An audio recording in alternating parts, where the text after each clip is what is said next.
atacadista do estado do Ceará pode usufruir. Boa tarde a todos. Quero agradecer o convite que o Alisson me fez para participar desse bate-papo aqui, especialmente pelo tema que é muito interessante e merece sempre estar em discussão. Alisson, essa questão dos benefícios, eu tenho uma certa dúvida quando a gente fala de benefício para o atacado, sabe, Gustavo? Aham. Porque, em rigor, a lei que criou essa sistemática de tributação, que é a submissão tributária por carga líquida, ela elencou uma quantidade de atacadistas que vão usufruir desse benefício, só determinados setores das Sim. atividades, né? E outros não. E ainda dentro desses atacadistas, alguns têm um tratamento tributário diferenciado em relação a outros, né, através de regimes especiais. Mas, no geral, eu acho que, na minha visão, não é um aspecto técnico, mas do ponto de vista da redução da carga tributária, qualquer empresa que esteja sendo atacadista ou mesmo varejista nessa sistemática de tributação de carga líquida, tem benefício fiscal, na minha ótica, não do ponto de vista formal, do ponto de vista normativo, mas do ponto de vista Da fático, prática. ele teria sim, na minha visão.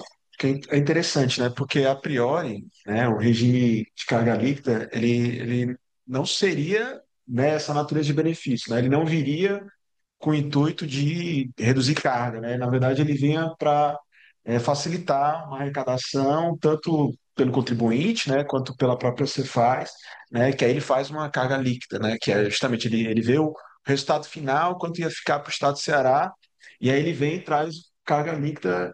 Foi inovador, né? Pelo menos a história que me contam é que foi algo muito inovador do estado do Ceará, que hoje já é copiado por vários estados, mas que ele não teria essa natureza de benefício, né? O benefício mesmo é o RET, que aí já é a diminuição dentro do carga líquida, né? Para aqueles atacadistas e varejistas lá que estão com KNAI discriminado, né? No 29.560, não se não me engano. Sim. Então, ele, aí sim, né? Seria o benefício na veia, né? A diminuição efetiva. Mas é interessante esse ponto que o doutor Oswaldo está falando, né? Porque, muito embora talvez não tenha sido a ideia inicial, mas na prática acaba sendo, né, doutor Oswaldo? Acho que no final das contas ainda talvez apresente uma redução em relação ao que se arrecadaria, o que seria recolhido num regime normal, né? Acho que é isso que o doutor Oswaldo quis dizer, né? Eu estou fugindo um pouco do aspecto meramente Sim, formal, né, da questão da carga líquida, né, sim, porque, na mas na verdade, prática, né? ela foi concebida com esse objetivo. Não, o que é que a gente quer? O que é que o Estado quer? Eu quero simplificar Aham. o sistema de arrecadação para atender os contribuintes e quero também garantir uma antecipação da minha receita. Faça a carga líquida, né?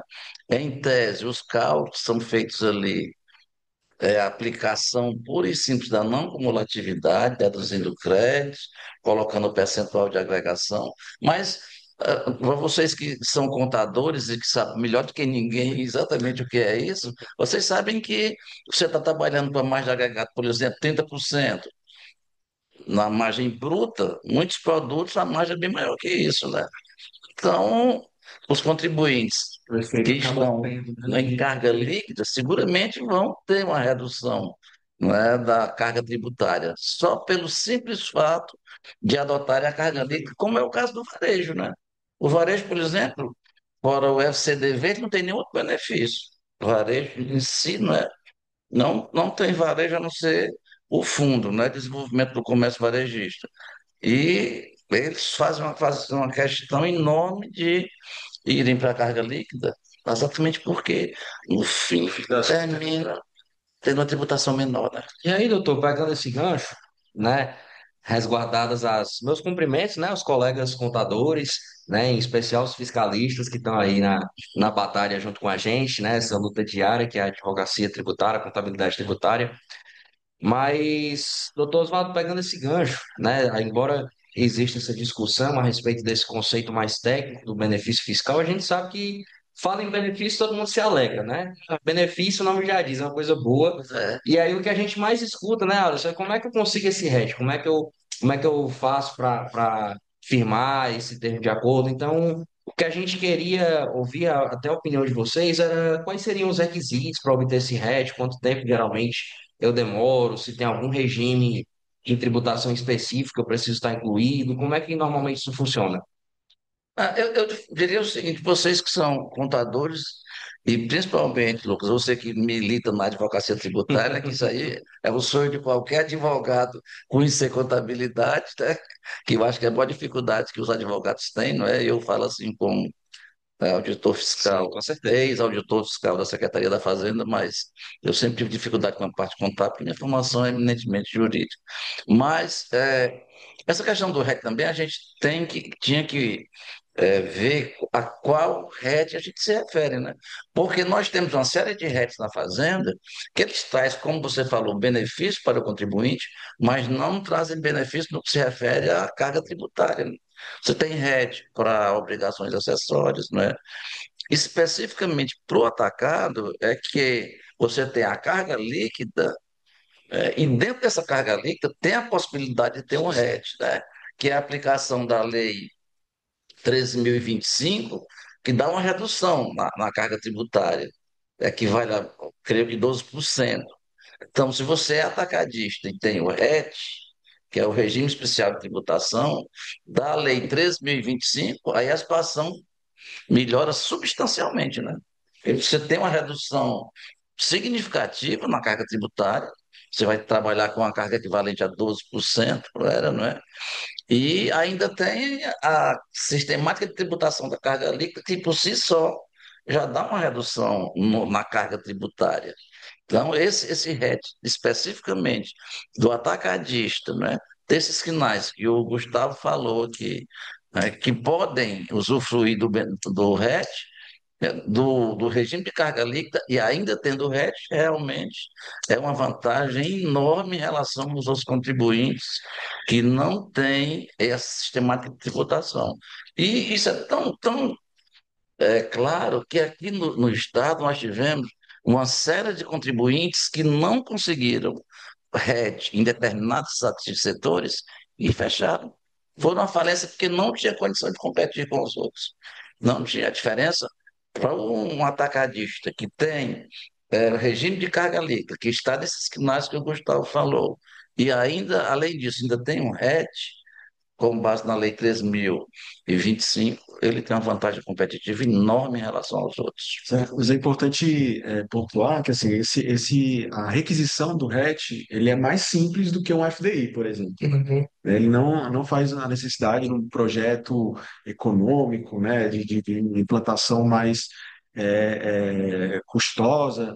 São requisitos mais simplificados, né? E aí cada decreto, né, do carga líquida vai ter lá mais ou menos como é que, né, os parâmetros, mas aí é ir lá realmente protocolar na Cefaz, aguarda lá, é para ser uma coisa mais automática, né? Você tá aferindo lá os requisitos, mas ele não é, e aí acho que é isso que cabe a gente trazer aqui, ele não é um projeto complexo, como é no caso do FDI, que você realmente tem que demonstrar que você está fazendo uma implantação, uma fábrica, qual é o local dessa fábrica, ver qual é a distância da capital, para ver quantos pontos você consegue, para ver se o FDI vai ser 75, 85.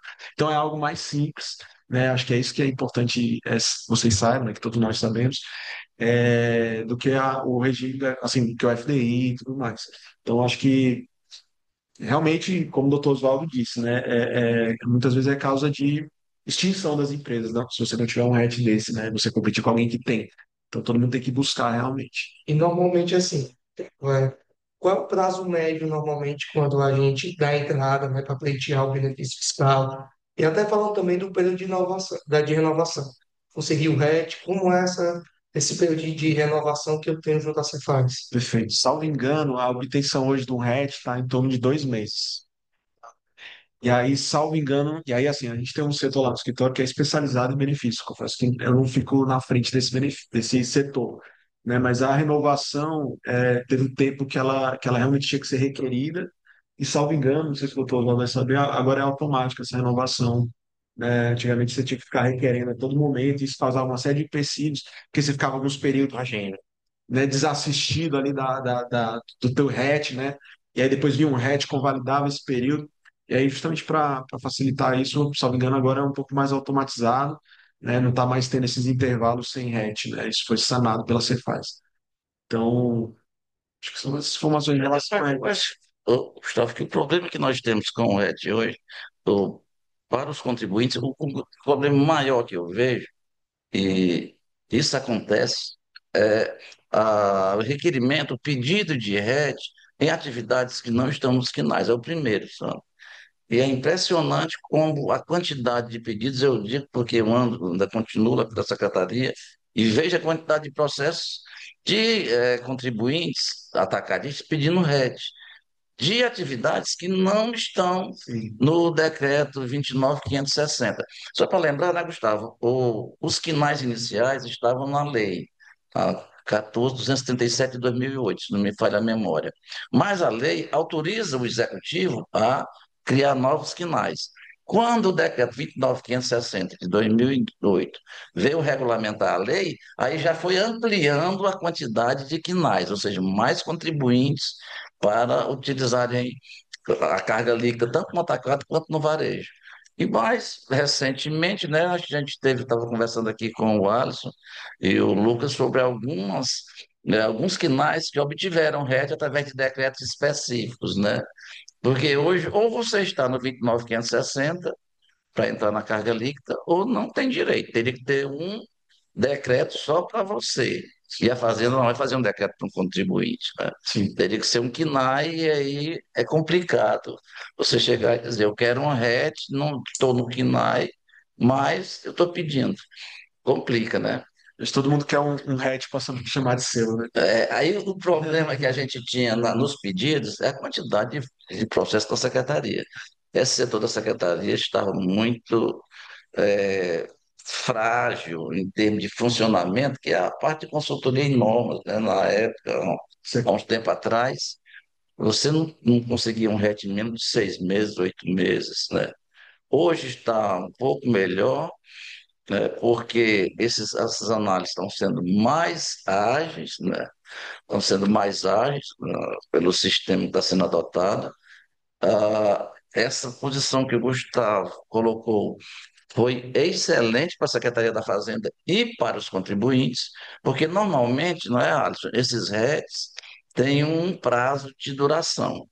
Em razão de eles terem uma série de condicionantes, a Secretaria da Fazenda consegue o RET, mas normalmente por um ano, não mais que isso. O prazo que é dado é um ano. Então, todo ano, os contribuintes todos iam pedir renovação. Aí mais pessoas para analisar. 100 processos, 200 processos, ver condições. E foi desenvolvido um sistema, aí está com uns 3 anos, onde, se o contribuinte preenche os requisitos, como, por exemplo, aumento na arrecadação, aumento Colaborador. de colaboradores, a taxa de adicionamento, se ele atende esses requisitos básicos, automaticamente o RET dele é renovado, né? Ele tem só que, um mês antes, pagar a taxa, né, de análise, né, a taxa de prestação de serviços. O contribuinte tem que ficar atento a isso. 11 meses, paga a taxa, se ele atender os requisitos, automaticamente não precisa de fazer requerimento para renovação. E isso agilizou muito o processo, né? E reduziu drasticamente o prazo. O Gustavo está falando aí, sabia, em 2 meses, né? Algo em torno disso, que em relação ao passado que a gente tinha. Ninguém nunca conseguia um RET com menos de 6 meses, conseguia não. Está em 2 meses hoje, está um nível muito, muito bom. Então a gente está vendo aí que não é tão difícil assim conseguir, né? O fisco está de portas abertas para essa colaboração. O benefício fiscal ele não traz só vantagens para o privado, né? Ele acaba trazendo para o público também, porque facilita a arrecadação, sim, a sistemática e tudo isso. Mas a gente às vezes tem dúvida não só em como se obtém, mas quem também traz dúvidas às vezes é o pessoal que já tem o RET. E aí, eu já tenho o RET. Quais são as obrigações acessórias que eu preciso atender? E uma vez obtido o RET, isso vai ter impacto na cadeia de vendas, né? Isso tem impacto para as pessoas que adquirem as mercadorias de mim. Então, como é que vai ficar isso, né? Quais são os efeitos do RET para além da cadeia de vendas, né? Como é que funciona isso? O RET está dentro do carga líquida, né? Então, a priori, a cadeia até o consumidor final, desde que seja aqui no estado do Ceará, ela segue sem débito e crédito CMS. Então, é tudo recolhido ali no início, né? Pelo detetor do RET, recolhe, e a cadeia segue sem CMS. Então, a repercussão para o resto da cadeia seria a ausência de débito e crédito, né? Se você for fazer alguma operação interestadual, aí já muda de figura, porque quem está adquirindo no outro estado não vai poder ser prejudicado por uma falta de recolhimento ou por uma falta de destaque do CMS. Então, a própria legislação autoriza ali você a fazer o destaque para fins de crédito, para quem está lá no outro estado, né, poder adquirir de você. Então, o RET, a priori, não é para repercutir negativamente na cadeia, né? É, ele vai ter um efeito positivo no sentido de como ele diminui a carga tributária. É para diminuir também, né, em teoria. Obviamente isso pode também gerar margem, mas é para ter um efeito de diminuição dos custos, né? Então, em teoria, chegar mais barato lá na ponta final. Mas acho que seria esse, a priori, os efeitos ali para a cadeia, né? Eu acho, Gustavo, também que um ponto, um efeito, eu acho nesse caso um efeito negativo, mesmo para os contribuintes que têm RET, né? E essa questão, eu acho que até tinha discutido com o Alisson nas operações interestaduais, porque ele faz o recolhimento do imposto nas operações internas, né? Dentro da sistemática de tributação da operação interna, e se ele faz uma operação interestadual, normalmente ele teria uma tributação menor, perfeito, começa pela alíquota interestadual, Que que é menor, então, às vezes a agregação dele também é menor na interestadual, ele pagou com a alíquota cheia internamente, agregada às vezes maior, e o Estado não ressarce nada.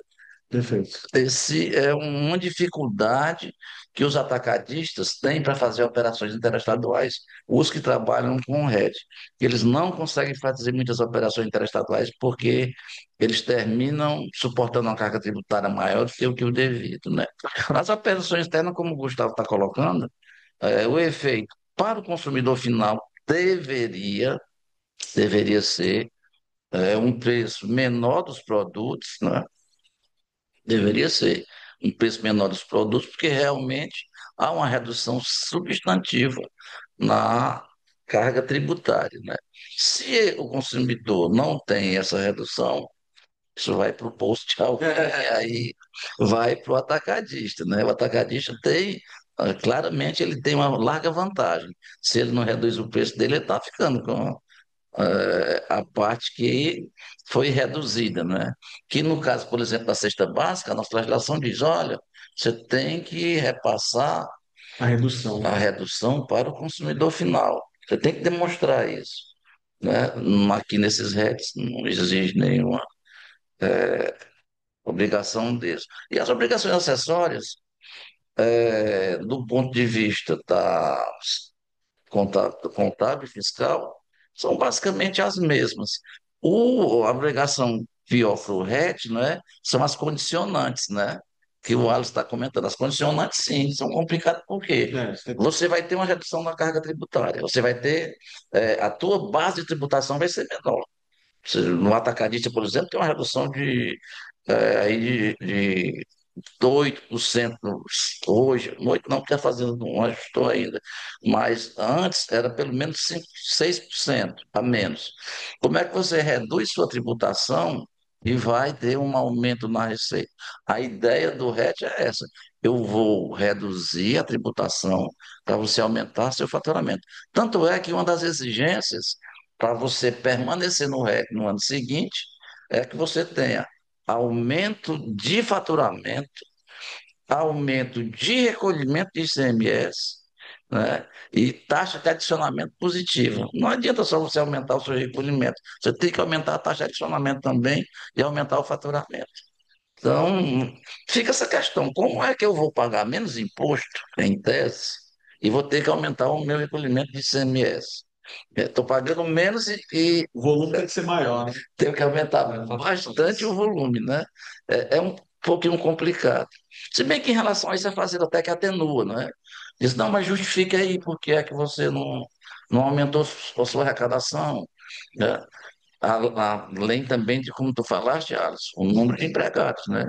Isso é uma questão que você tem que estar vendo, que é uma das condicionantes, são gerar postos de trabalho, né? E nunca Um ponto, esquecer de pagar o imposto, né? você tem que estar É o inadimplente, né? principal. Agora, um ponto interessante, né, é que o RET, ele tem esse efeito, né, realmente para a operação interestadual, talvez ele não é feito para as operações interestaduais, né? Se você tem uma tendência a ter operações interestaduais, aí você tem que buscar o PCDM, que é Uhum. um outro benefício, né, para atacadista, mas ele visa mais as operações interestaduais. Então, assim, e aí ele já é o outro perfil, né? O RET ele é 100% focado no mercado interno. O PCDM ele já é 100% focado realmente para quem quer trabalhar, né, com centro de distribuição aqui, que vá trabalhar com operações interestaduais. Então acaba que eles se complementam muitas vezes, né? Às vezes a empresa ela tem um CNPJ com RET carga líquida para atender o mercado interno, e aí de repente no perfil ela tem outras operações em outros estados, e aí muitas vezes ela tem também o PCDM justamente para poder fazer essa remessa com benefícios fiscais é, na saída interestadual. É interessante realmente a gente falar nesse ponto, principalmente do preço, até chegar ao consumidor, na venda interestadual. Como o contribuinte paga antecipadamente o imposto, Aham. quando nós fazemos algum tipo de venda para fora do Estado, para o não contribuinte, ainda tem o Sim, tal do default, é, que isso acaba realmente aumentando a minha carga sim, líquida, né, de sim, imposto, mesmo que nós incluímos no preço, passar realmente para o cliente, de uma certa forma acaba encarecendo o meu produto. Isso também acaba diferenciando de algum outro estado que tem algum tipo de benefício do estado vizinho do nosso, uhum, que a gente sabe que tem alguns que têm esse tipo de benefício, de realmente acaba tirando esse nosso cliente, um poste de cliente às vezes grande, daqui da empresa realmente aqui no estado de Ceará. Isso é um pouco complicado uhum. realmente a gente ver no mercado. Então, assim, gente, até a gente falou muito sobre isso já, e a gente queria também agora saber um pouco mais sobre a parte dos efeitos, né, da apuração federais, né, indo para Isso a parte aí isso é de interessante. renda, da O que é que CSE. acontece? Essa é uma Isso é uma discussão que a discussão. gente tem sofrido bastante, né, Gustavo? A gente na advocacia, e acaba que tem impactos na contabilidade também, porque a gente precisa passar esse feedback. Como é que a Receita vem enxergando, Sim, a Receita Federal, né? Como é que ela vem enxergando? Porque a gente já viu muito aqui do ponto de vista da Cefaz. sim. Mas e a Receita? Como é que ela enxerga esses benefícios do RET, até do PCDM, se vocês quiserem comentar também? E quais são os impactos disso em apuração de RPJ, CCLL, PIS e COFINS? Como é que os tribunais vêm É, entendendo, né? E como é que a gente pode fazer assim? isso é uma discussão muito grande, né? Porque, primeiro, que eu acho que não tem uma uniformidade, inclusive, de como é que está sendo contabilizado esse benefício, né? O pessoal, a maioria das vezes no RET, ele já reconhece tudo ali líquido, né? Ele não faz o reconhecimento do ICMS cheio para depois reconhecer uma receita de subvenção e tratar isso como benefício fiscal. Pelo menos a maioria das empresas que a gente conhece, quando tem o RET, já aplica isso de forma líquida. Então, isso para efeito de imposto de renda e CSL é como se passasse, né, sem transitar ali por receita. Então, a priori, não teria um efeito. Mas a gente sabe também que existe uma ou outra ali que reconhece esse resultado de benefício fiscal, e aí começa a celeuma, né? Para quem reconhece isso como um benefício fiscal, qual o tratamento que deve ser dado, né? A Cefaz, ela tem esclarecido, né, qual é a natureza desses benefícios, né? E aí ela tem dito, e aí disse recentemente, né, através de pareceres, que o RET, o carga líquida, ele é um benefício de crédito presumido. E isso tem uma repercussão muito grande, porque quando a gente vai olhar o tratamento da receita para benefício fiscal, ela tem dito aliás, o STJ tem dito, né, que créditos presumidos você não deve levar à tributação, mas outros tipos de benefício você deveria levar. Então, essa é a questão. Se a gente enquadrar a carga líquida como crédito presumido, sim, temos a possibilidade de não levá-los à tributação. Agora, se a gente tratar em enquadrá-los como créditos, incentivos fiscais comuns, aí eu teria que levar à tributação. Então, hoje tem essa distinção de tratamento, mas a Cefaz vem esclarecendo que seria um crédito presumido. Então, você estaria dentro desse tratamento benéfico do STJ. Então, mas eu acho que parte até pelo início, né? Quem que o pessoal está tratando como, né? Então, eu acho que a maioria está tratando, pelo menos o RET, como, sim, não passa pela Receita. O PCDM não. O PCDM eu acho que o pessoal já traz, até porque você apura, né? Ele tem uma mecânica diferente, né? Enquanto o RET é uma carga lita que você paga no início, né? Mas na sua apuração de CMS mesmo, isso não aparece. É, no PCDM não. Você faz a apuração normal, né? E aí você vai aplicar, né, o PCDM ali na sua apuração. Então, nesse momento, você acaba reconhecendo essa receita de benefício fiscal. E aí, realmente, se você tratar isso como crédito presumido, você está, nos termos da STJ, salvo de uma tributação federal.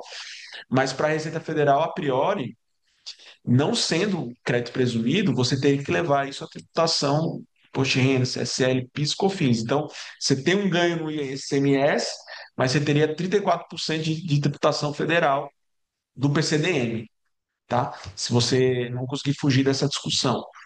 Então, é um tema muito quente, inclusive. É um tema que acho que não está pacificado, inclusive, em relação ao entendimento da Receita e o entendimento do Estado. O Estado tem falado que é crédito presumido, mas eu não sei, né, doutor Oswaldo, se combinaram com os russos, se combinaram lá com a Receita, né?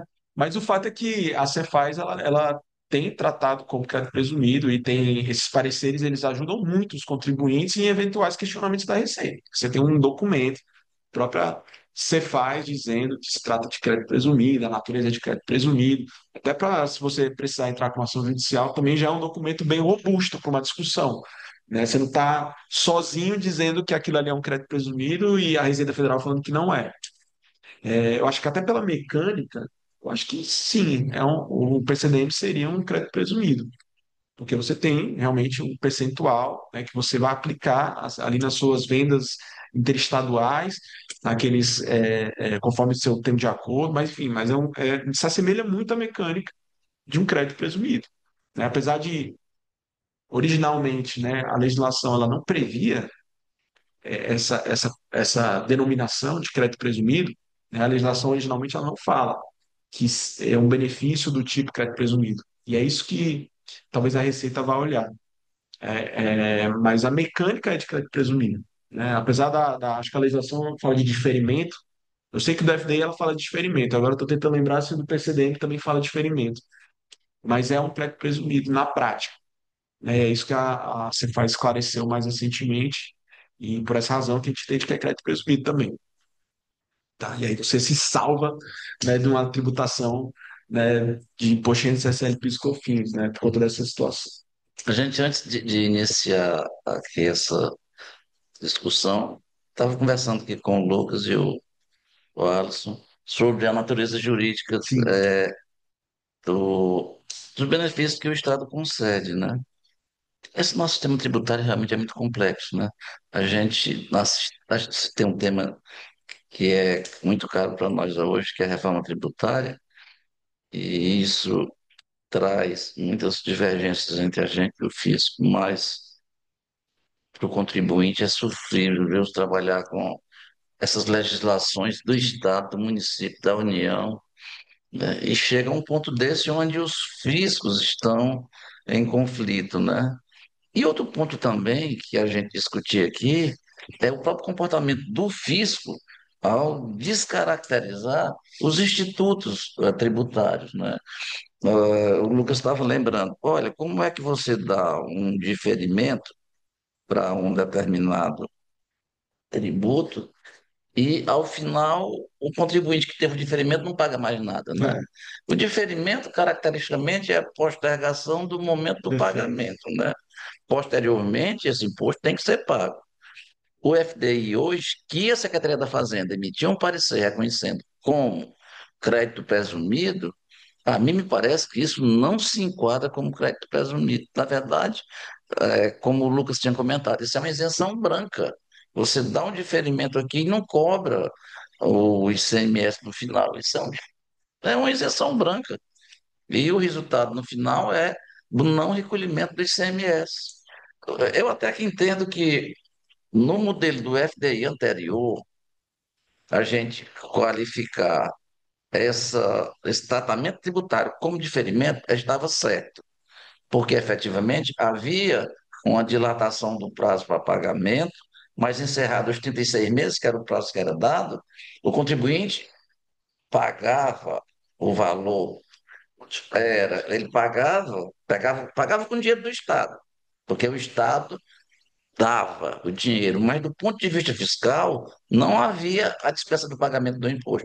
O Estado, o contribuinte pagava os 25%, dependendo do percentual dele, prorrogava, adiava o restante por 36 meses, depois de 36 meses o Estado vinha e pagava o valor do ICMS.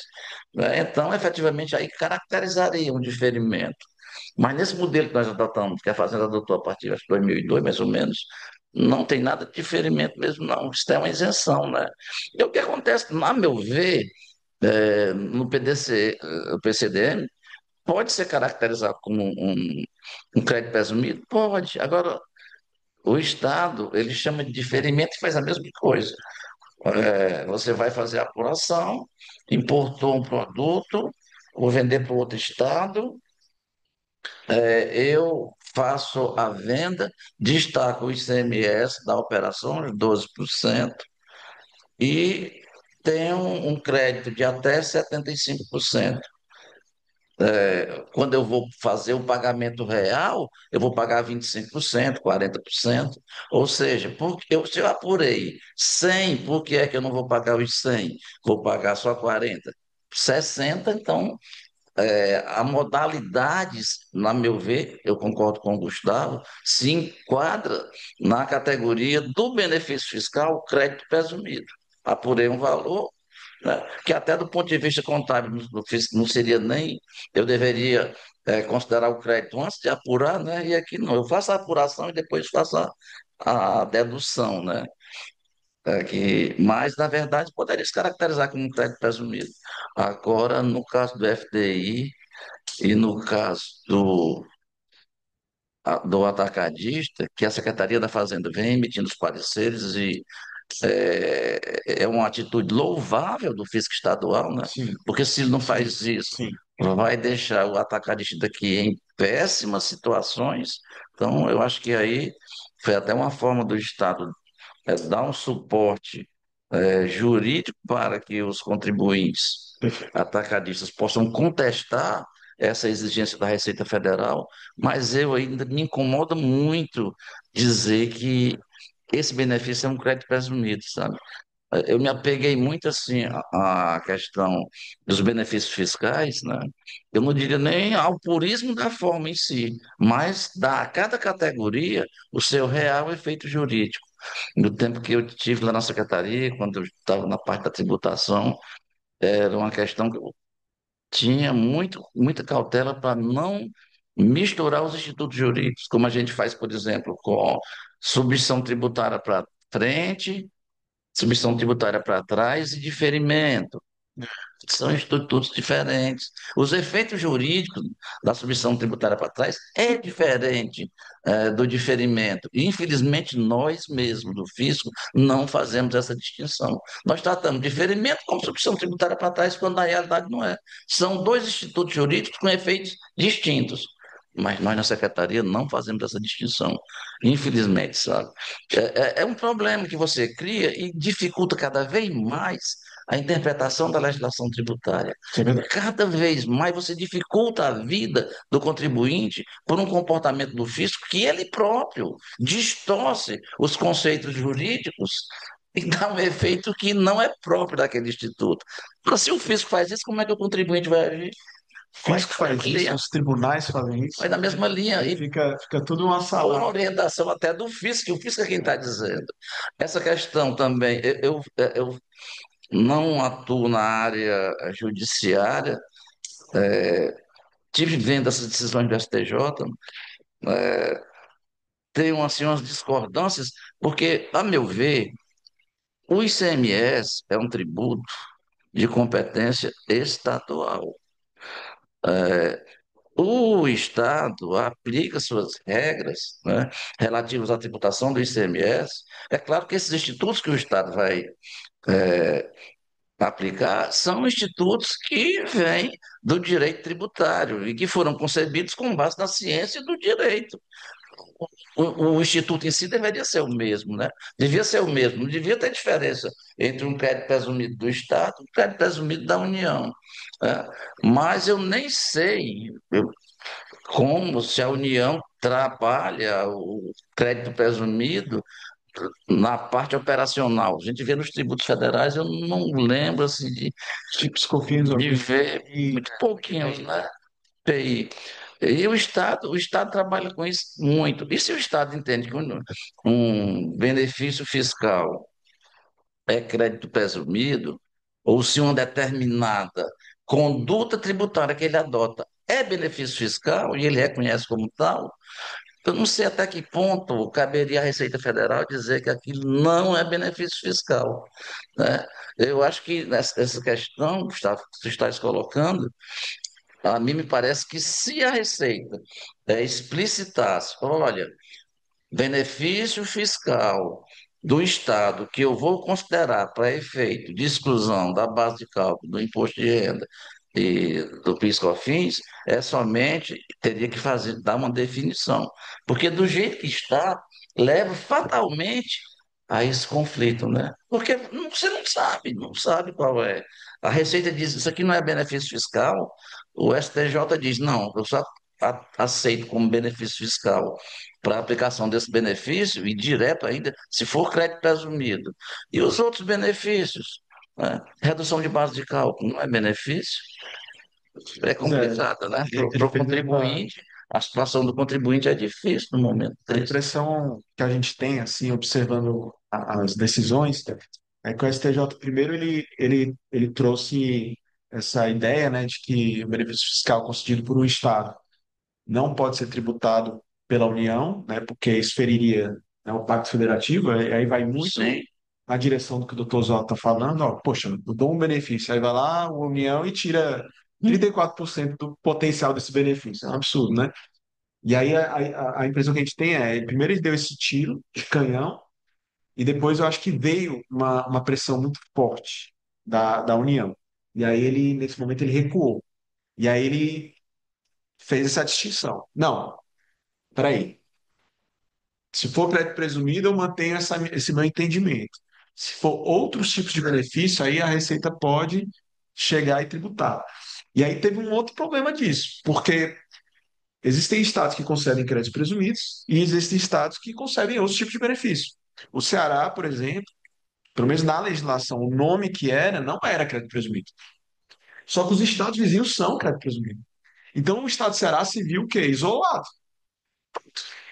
As minhas empresas vão se dar mal em relação às empresas aqui que estão nos estados vizinhos que dão créditos presumidos.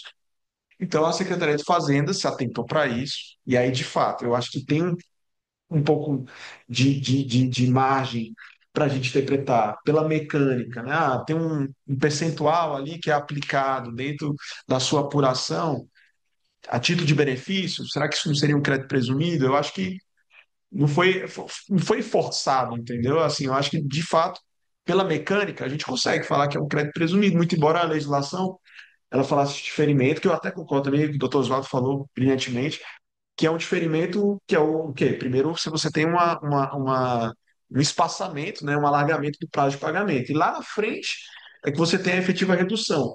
Mas a mecânica disso tudo ocorre como? Né? Através de um percentual que é jogado dentro da tua apuração, e aí lá na frente isso se converte no benefício fiscal efetivo.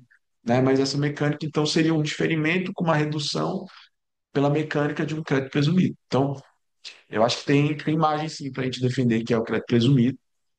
Eu acho até que é uma necessidade defender isso, tendo em vista esse contexto dos outros estados, né? A gente viu, acompanhando a legislação de outros estados, e vários deles fizeram esse movimento, né? Acho que Goiás, se não me engano, fez isso, Piauí.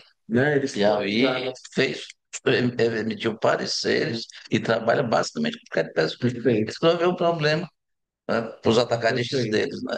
E os Então, nossos aqui ficaram no fogo, né? perfeito. Então, assim, foi uma necessidade, né? Se não fosse, se a Cefaz não começasse a realmente se movimentar nesse sentido, os contribuintes daqui iam estar prejudicados, iam até pensar, poxa, então eu vou botar minha fábrica no Piauí aqui do lado, né? É, É presumindo, você bem mais. Que já tem essa disputa, né? sim. E aí a gente vê também que essa decisão do STJ acaba que ela tem um efeito muito pontual, né? Porque você começa a alterar os benefícios para falar que é tudo crédito presumido e está resolvido, em teoria, entendeu? É. A Receita não vai ter, assim, aceitar isso tão facilmente, eu acho. Né? Inclusive, ela é bem restritiva nessas análises, né? O que, que realmente é benefício fiscal, né? O que, e ela fala que tem que ter um investimento, tem que ter uma expansão. Então, assim, são cenas dos próximos capítulos aí da roda do contencioso tributário, que não para aqui no Brasil, né? Mas aí é aquela coisa, né? Até contextualizando para os colegas, né? Essa conversa prévia que a gente teve com o doutor Oswaldo foi uma dúvida que eu sempre tive, porque a legislação fala que o FDI é um diferimento. Só que difere para quanto, né? Quando é que vai ocorrer isso? Não é um diferimento, é uma isenção. E agora você faz bem disso, não é nem diferimento nem isenção, é crédito presumido. E a Receita não diz nada. E eu imagino como deve ser difícil para a Receita Também. classificar cada benefício tributário que existe em cada estado e até em cada município, enfim, porque é aquela coisa. Se o ente que está operacionalizando o benefício cria essa dúvida, como é que fica para a Receita, que é o outro ente que vai analisar? E aí a gente vê que existe realmente, de fato, essa instabilidade. Muita gente tem ficado preocupada. E era algo que a gente queria também ouvir a opinião de vocês, né? Eu que sou o contribuinte atacadista, varejista, que tem um hedge. Para eu excluir isso da minha apuração do IRPJ e CCLL, eu preciso mover uma ação judicial? Em que circunstância? E até também a gente conversar um pouco também sobre PIS e COFINS, porque a gente sabe que a decisão do STJ, essa decisão que teve uma grande repercussão, foi sobre RPJ e CSLL. E aí muita gente diz, o PIS/COFINS como é que fica? Estaria albergado, não estaria? O que é que eu preciso fazer, né? O STJ ele tem se manifestado que essa decisão ela vale também para os COFINS. Mas, de fato, quem vai definir isso é o STF. Porque o STF disse que esse tema de créditos presumidos, em relação ao PIS/COFINS, ele vai analisar. Ele até chegou a botar em pauta mês passado e tirou de pauta. Mas tudo indica que ele vai logo avançar nessa discussão. Então, a priori, isso é uma discussão que ainda existe. O fato, e aí muito pertinente o que o Lucas está dizendo e trazendo, é que isso tudo, toda essa movimentação de dizer que é crédito presumido, o que, que isso te traz? Uma possibilidade de discutir isso judicialmente. Porque para a Receita, em teoria, todos os benefícios fiscais têm que ser tributados, inclusive os créditos presumidos. A Receita Federal ela não aliviou para crédito presumido, não. Então, quando a gente fala muito dessa movimentação, né, a gente falando isso de forma positiva, né, é porque o STJ ele tem uma posição consolidada que favorece o crédito presumido. Mas no dia a dia, na prática, se você não tiver uma decisão judicial, em teoria a Receita vai sim te autuar. Se você não levar isso à tributação de imposto de renda, CSL, PIS, COFINS, sob entendimento de que todos os incentivos têm que ser tributados. Então, respondendo a pergunta, né, tem sim que entrar com ação judicial para falar, né, da não tributação dos créditos presumidos, para você conseguir se salvar, né, de uma eventual atuação da Receita Federal. Como é que está, Gustavo, essa questão do ganho das séries?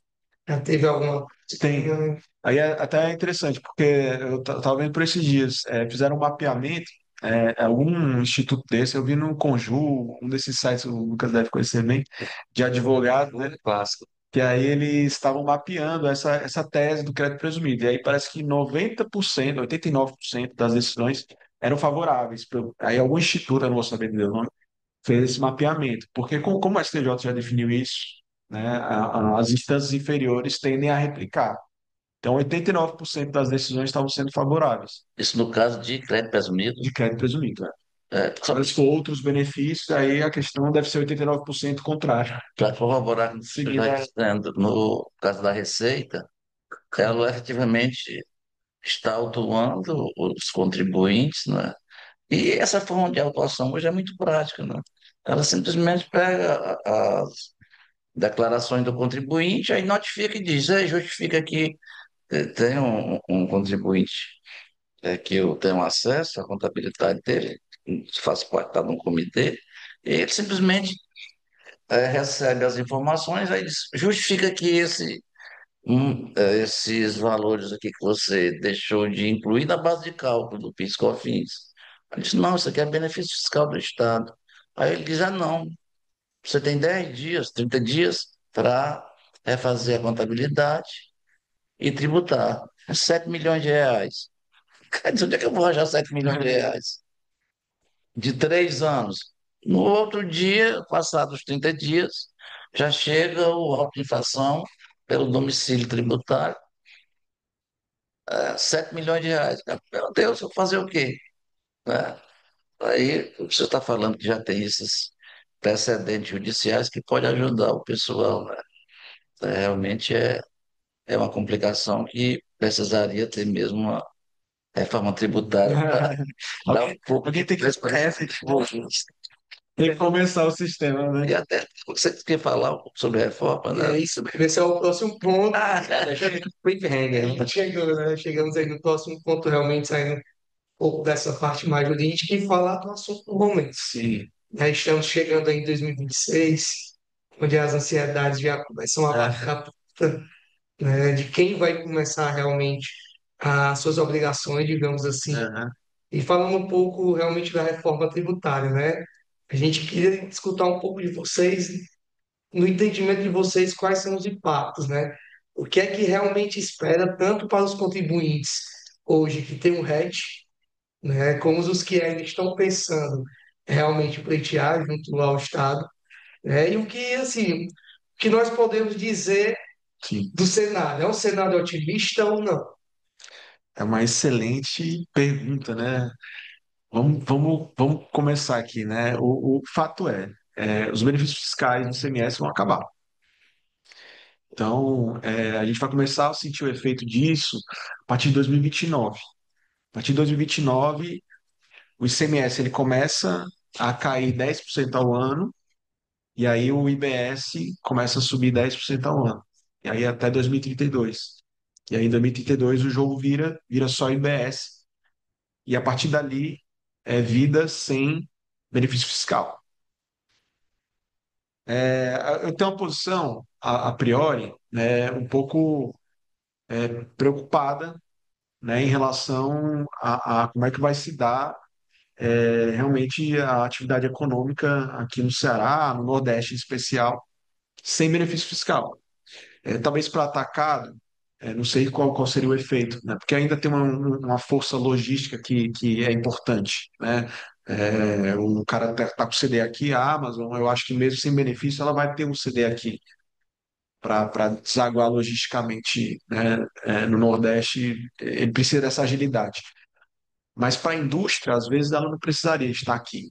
E aí eu acho que para a indústria é um cenário tanto quanto preocupante, né? Quais são as indústrias que vão se manter aqui quando boa parte do mercado consumidor está no sul-sudeste. Então é um ponto que a gente fica um pouco preocupado, muito embora a gente saiba também que vão ter um fundo de desenvolvimento do Estado, e aí a gente tem que entender como é que isso vai se dar. Mas voltando aqui para o atacadista, ele vai ter que viver num mundo aqui sem benefício fiscal, mas tanto ele quanto, né, os estados vizinhos também não vão ter. Ele não vai ter, diferentemente da indústria, uma compensação. Então, nesse período que a gente for diminuindo o ICMS e morrendo junto com ele o benefício, você não vai ter acesso ao fundo de compensação, porque o tipo de benefício do atacadista, ele não está dentro do perfil do benefício que vai ser beneficiado pelo fundo de compensação de benefício fiscal. O Fundo de Compensação de Benefício Fiscal, que foi um fundo instituído pela emenda constitucional, ele visou o benefício fiscal de implantação e expansão de indústrias, assim, de uma maneira geral, é esse o foco. Então, o PCDM, o RET, eles talvez tenham dificuldades de se enquadrar dentro do que a Receita está dizendo, que é ela que vai gerir esse fundo, que vai ser passível de compensação. Então, a gente teria uma dificuldade de acessar esse fundo, diferentemente das indústrias, que é para ter um acesso mais tranquilo, e a gente vai ter um fim dos benefícios fiscais mais lá na frente. Então, é um cenário assim,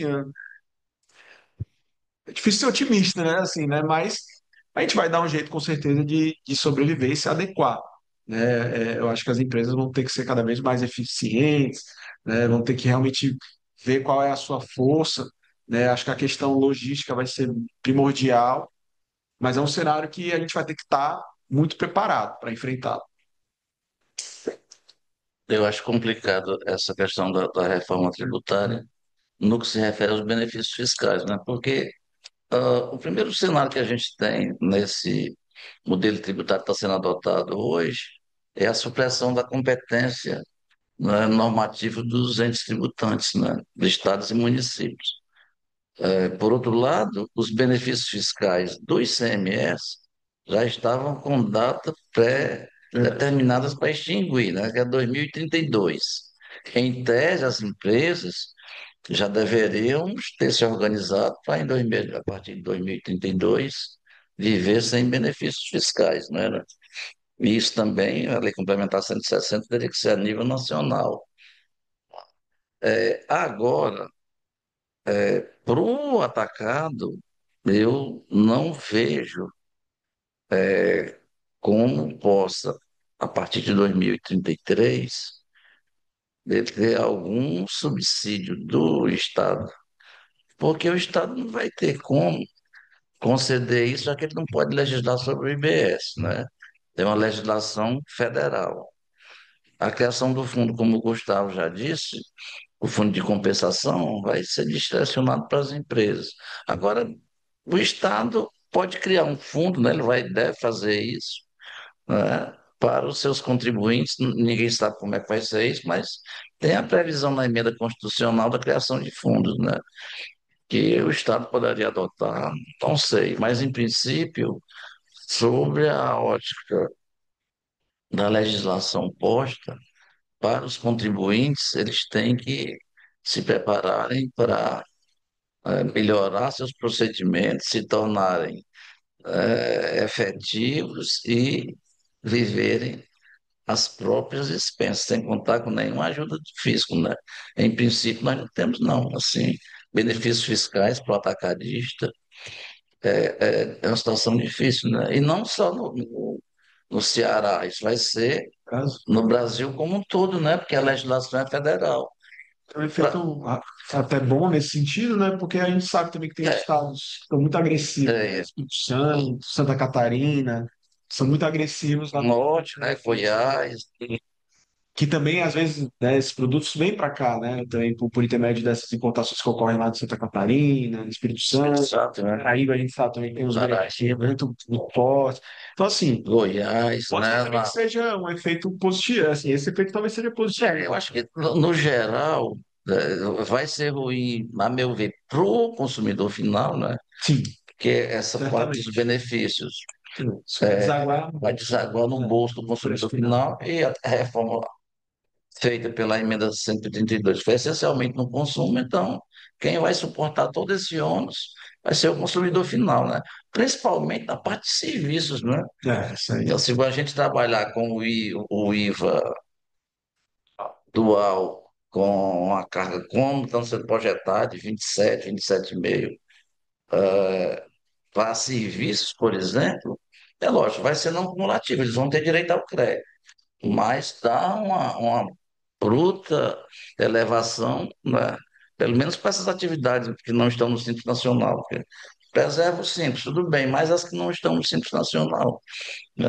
O aumento vai ser grande. E a empresa, os prestadores de serviço, por óbvio, vão repassar isso para o consumidor final. Você vai contratar, vai prestar um serviço que você antes cobrava 100, pagando 5 de ISS, tu vai pagar agora 13, descontando um crédito eventual que você tenha, né? Você não vai suportar esse ônus, não, você vai passar para o consumidor final. Então, que vai haver carga tributária para o consumidor final, eu não tenho dúvida. Agora, para os municípios, por exemplo, principalmente essa parte de serviços, né, não, 98% dos municípios vão ter ganho sim, de receita, sem precisar de fazer nada, não. Até A aproveitando aqui sistemática, né? o nosso tempo, a gente tem algumas perguntas para vocês responderem. Então, a primeira pergunta aqui é do Vinícius Siqueira, né? Boa tarde. Pode ter o RET e o PCD na mesma instituição estadual? Não pode. Não, Salvo engano, é uma das vedações, é. essa aí não pode. Vai ter que ter uma outra inscrição. Para duas empresas, né? Uma para operações interestaduais, e o É, geralmente PCDM é essencialmente operações interestaduais. Essa até mesmo no mesmo benefício fiscal, tem empresas atacadistas que sim, têm dois você não de pode ter dois. decreto. É, Pode ter também na Misturar, né? estadual ter dois benefícios. alguns benefícios, né? Eu vi a secretaria concedeu no mesmo RET, por exemplo, a parte de Sim. informática É e misto. telefonia celular, ele concede um RET misto, mas normalmente é uma inscrição para cada RET, né? Assim que a Fazenda faz. Aqui, então, vamos para João Carvalho, ele perguntou. Existe um critério específico para faturamento, KNAI ou regime tributário que determine a elegibilidade para os benefícios fiscais no aplicado? É, os KNAI, assim, o nosso regime de carga líquida, ele é determinado pelo KNAI. Você vai olhar lá os KNAIs, quais que são elegíveis, né, para carga líquida. E aí, para o RET, geralmente é uma questão de faturamento, né, que aí tem que ser observado, né, para você poder pleitear. Mas são esses critérios, né, KNAI e faturamento. E o faturamento tem que ser acima do Simples Nacional, né? O 29.560, o decreto, ele diz que para ter RET tem que ter um faturamento no mínimo acima do limite estabelecido pelo Simples Nacional, o limite de faturamento mínimo. Agora, interessante, quando é no primeiro ano, né, ele abre uma exceção, diz, não, vamos fazer o seguinte, vou te dar 6 meses para tu ter RET, já que tu é empresa nova, né, mas depois de 6 meses eu vou te avaliar e vai ser proporcional. E o meu limite é sempre de faturamento acima do Simples Nacional. 4 milhões e 800, né? Hoje é isso. A gente tem uma outra pergunta também do Vinícius, né? Ainda tem PIS e COFINS na subvenção? Eu acho que dá para arrastar até também para imposto de renda e a CSL, Isso né? aí é com o Gustavo que ele Não, consegue. segundo a Receita, sim. Segundo a Receita, qualquer incentivo é para ter tributação de imposto de renda, CSL, PIS, COFINS. O que a Receita, inclusive, assim, mais recentemente, assim, ano passado, o que ela fez, né? Ela mudou toda a sistemática de tributação. Antigamente você tinha que fazer uma reserva de incentivos, né? Isso até a implementar a 160 de 2017 deixava claro o que que você tinha que fazer, o que que você podia fazer com esses incentivos, né, que estavam lá reservados.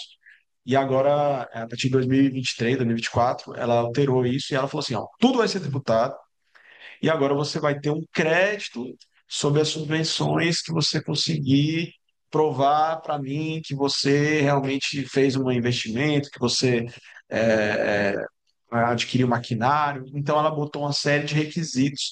E aí você vai o quê? Você vai tributar integralmente e você vai depois apurar créditos. Mas a tributação é sobre tudo. Então você vai ter todo incentivo é para ter tributação. E aí o que que o contribuinte deve fazer, né? Ele deve realmente procurar uma assessoria jurídica para entrar com ação judicial para pelo menos resguardar, atualmente é o único que está jurisprudência favorável, os créditos presumidos. Né? Tentar resguardar da tributação esses créditos presumidos CMS, que são os únicos que a jurisprudência atualmente deixam de lado, que você não teria que tributar. Perfeito. Alguma coisa, Lucas? Ah, que eu acho que é isso. É mais a gente agradecer a A gente que presença agradece. de vocês, né? Acho que foi uma tarde muito esclarecedora, né? Isso é um assunto que fervilha muito, a gente é muito indagado sobre isso, e aqui a gente conseguiu sanar muitas dúvidas, né? Um conteúdo bem técnico, bem denso, realmente é um assunto muito interessante, muitas polêmicas envolvidas. E a gente só tem a agradecer ao doutor Gustavo, ao doutor Oswaldo, né, por terem compartilhado os conhecimentos com a gente hoje. Assim, meu nome, né? Eu vou agradecer aqui, né? O Alisson, o Lucas. Espero voltar outras vezes. Claro, Mas muito bom discutir com vocês, discutir com os colegas contadores, né? A gente está ali no dia a dia, na batalha, né? Seja no jurídico, seja ali no contábil. Mas acho que cada vez mais advogados e contadores estão mais unidos, né? Teve um verdade, período que não estavam tão unidos, mas acho que isso já passou. com Acho que hoje em certeza. dia, a verdade, tem uma parceria muito grande, que eu acho que foi uma evolução muito boa. Eu gostaria de agradecer ao Lucas e ao Alisson o convite e parabenizá-los pela escolha do tema, que foi excelente, né?